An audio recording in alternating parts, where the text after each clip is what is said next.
வணக்கம் நண்பர்களே. பேசிக்கலாக நான் பார்த்தா அரசியல் சம்மந்தப்பட்ட விஷயங்களை பெருசாக பேச மாட்டேன். எனக்கு அது தேவையும் இல்லை. ஆனால் இப்போ இருக்கிற செய்கைகளெல்லாம் பார்த்தா இதை பற்றி கொஞ்சம் சொன்னால் பரவாயில்லையோ அப்படின்னு எனக்கு தோணுது. இந்த 2500 கொடுக்குறதெல்லாம் நிதி நிலைமைகளை பார்த்து தான் கொடுப்பாங்க. அது முன்ன பின்ன ஆகும். அதில் எந்த வித பிரச்சனையும் இல்லை. அதை பற்றி நான் கேட்கவும் இல்லை, கேட்க போகிறதும் இல்லை. ஆனால் இப்போ இந்த நான் முதல்ல ஒன்று சொல்லிக்கிறேன். நான் தண்ணி அடிக்கிற பழக்கம் இல்லை.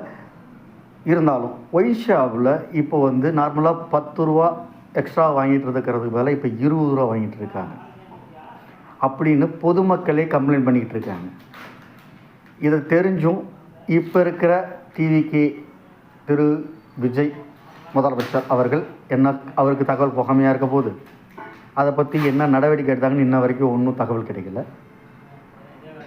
எனக்கு ஒரே ஒரு சின்ன நிகழ்வு மட்டும்தான் ஞாபகம் வருது. என்னென்னா, மேடையில் அரசு பணத்தெல்லாம் தொடமாட்டோம் அதுக்கு அப்படின்னு சொல்லி ஒரு உறுதிமொழி எடுக்கிறப்ப மக்கள் பணத்தை நாங்கள் தொடமாட்டோங்கிறப்ப ஒரே ஒரு ஆள் சிரிச்சாப்புல. எனக்கு அப்பயே டவுட்டு வந்தது, என்னடா இப்படி சிரிக்கிறாப்புலையேன்னு. போதா குறைக்கு என்ன சொல்கிறாப்புல, அம்மா வீட்டுக்கு வாடகை கட்ட முடியாத சூழ்நிலை இருக்கிறப்போ ஒரு ஃபோன் காலில் நான் அமைச்சரானேன் அப்படின்னு. ஆனால் தேர்தல் அறிக்கையில் தேர்தல் படிவத்தில் கொடுத்துருக்காங்க, வேட்பாளர் படிவத்தில் 2.5 கோடி ரூபா சொத்து இருக்குது, 2வது மாடியில் வீடு இருக்குது, இத்தனையும் வச்சுக்கிட்டு இருக்கிற ஏழை அமைச்சர் தான் அவர். எனக்கு இப்போ என்ன டவுட்டுன்னா, இந்த எச்சா வாங்குகிற 20 ரூபா ஒருவேளை இந்த அமைச்சருக்கு போகுதோ, திமுக ஆட்சியில் அந்த அமைச்சருக்கு போகுது அப்படின்னு உறுதியாக சொன்ன உங்களுக்கு சொல்கிறப்ப ஏன் நாங்கள் இப்படி சொல்லக்கூடாது?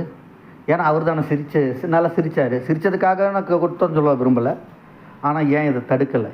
இதை பற்றி என்ன நடவடிக்கை எடுக்கலை? இதை பற்றியான எந்த ஒரு இதுவும் இன்னும் வரல. அதெல்லாம் கொஞ்சம் பாருங்கள். இல்லைன்னா உங்கள் ஆட்சிக்கு நான் பொறுப்பு இல்லை. மக்களோட தீர்ப்பு உங்களை நம்பி போட்டிருக்காங்க.